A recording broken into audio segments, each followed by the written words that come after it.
Hey everyone, and welcome to The Explainer. I am absolutely thrilled you're joining me today. We are going to tackle a topic that literally affects all of us, but definitely targets our most experienced generations: cybersecurity. Now look, the digital world is amazing, right? It connects us with family, gives us endless information, and makes shopping a total breeze. But just like walking through a really busy city, you kind of need to know how to navigate it safely. So today, we're building your ultimate defense playbook. We're going to completely transform confusion into confidence so you can just enjoy the internet without all that fear. $4.8 billion. Yeah, that's with a B. In 2024 alone, that's exactly how much older adults lost to internet fraud. Let that sink in for a second. Now, I'm definitely not bringing this up to scare you. Actually, I want to completely remove any stigma or embarrassment about being targeted online. Cyber criminals aren't going after seniors because they think you're forgetful. They're targeting you because you've spent a lifetime working, saving, and building wealth. You are part of the largest and wealthiest generation in history. Scammers simply go where the money is. So if you've ever been targeted, trust me, you are not alone, and it is absolutely not your fault. It's just a sign that you have something they want. Okay, let's dive into this.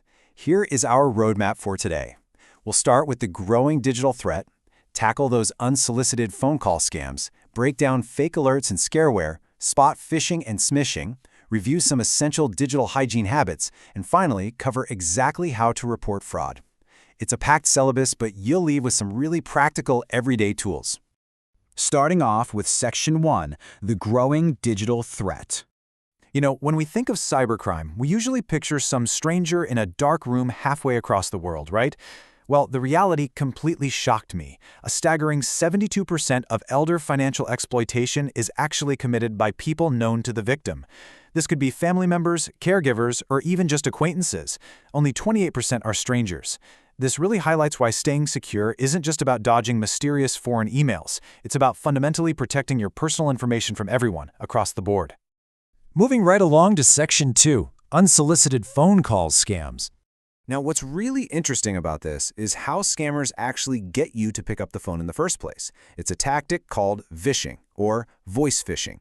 Scammers use technology to spoof, or essentially fake, familiar numbers. They might literally be calling from another continent, but on your caller ID, it looks like it's coming from your local area code, or maybe even a local business.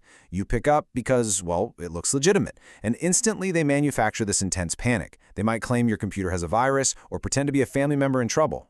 So, how do we stop this? Your actionable defense protocol is simple. Step 1. Know that legitimate tech companies like Microsoft, Apple, or your bank will absolutely never call you out of the blue to ask for your password. Step 2. Never ever grant someone remote access to your computer over the phone. If they can control your mouse, they can drain your bank account right while you watch. Step 3.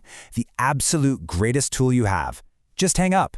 Seriously, it's not rude, it's self-defense. If it's truly important, they'll leave a message. All right, Section 3, fake alerts and scareware. Scareware is kind of the digital equivalent of someone pulling a fire alarm on your house, just so they can sell you a fire extinguisher. You're just reading a recipe or checking the news, and suddenly, your screen completely freezes. A loud, flashing pop-up window appears, telling you your device is compromised, infected with a virus, and it prominently displays a tech support phone number you supposedly need to call immediately. It looks super official, but it's entirely fake. They are literally just trying to frighten you into calling that fake alert phone number so they can charge you a massive fee to fix a problem that doesn't even exist.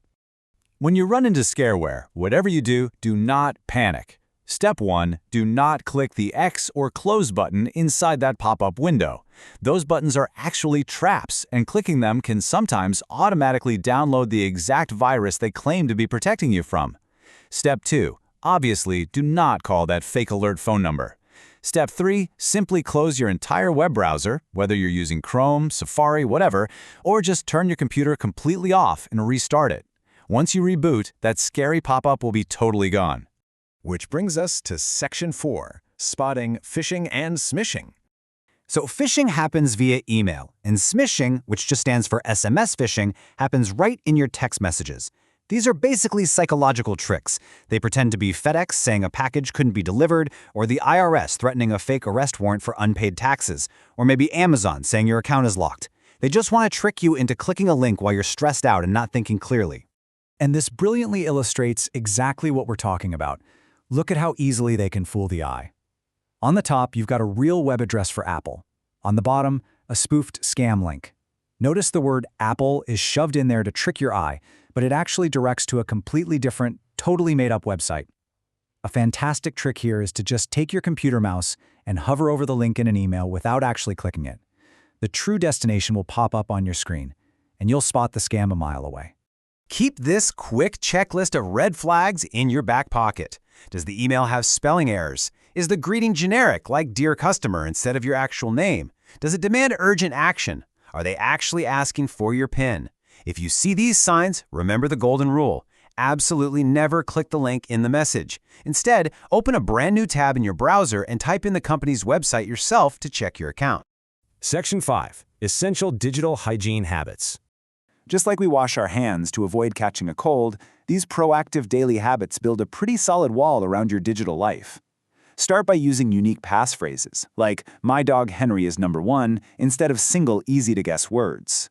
Set your social media to private so scammers can't mind your friends list and try to impersonate you. Never, ever check your bank account on public Wi-Fi at a coffee shop. It's incredibly easy for thieves to intercept that data. And finally, be aware that every photo you take on your phone stores hidden metadata that reveals your exact physical location. Scammers can use this to figure out exactly when your house is empty. So go ahead and turn off location data sharing for your camera in your phone settings. Now, if you only remember one thing from this entire explainer today, let it be this: the pause principle.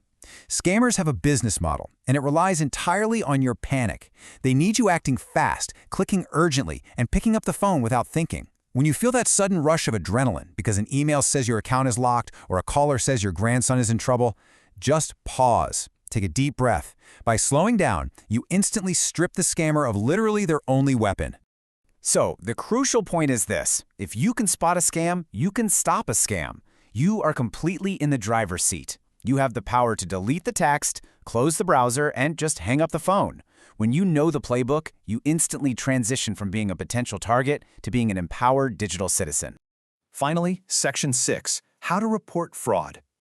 Look, if you do lose money, please do not let embarrassment keep you quiet. Step 1, contact local law enforcement immediately. You need to treat it exactly like a physical robbery. Step 2, call your bank or credit card company so they can freeze your accounts and try to stop the transfer. Step 3, report it to the Federal Trade Commission or simply call the AARP fraud helpline. And no, you don't even have to be a member to call them. Reporting is absolutely vital because it's the only way authorities can track these criminal networks and shut them down. By speaking up, you're actively protecting others. I want to leave you with a provocative question to really think about. Are your daily digital habits building a fortress around your wealth and identity, or are they leaving the front door wide open? The great news here is the locks are entirely in your hands. Start using unique passphrases, pre-screen your phone calls, and always pause before you click. I actually challenge you to go into your social media settings right now and switch them to private. Thank you so much for exploring this with me today on The Explainer. Stay safe, trust your instincts, and I'll catch you next time.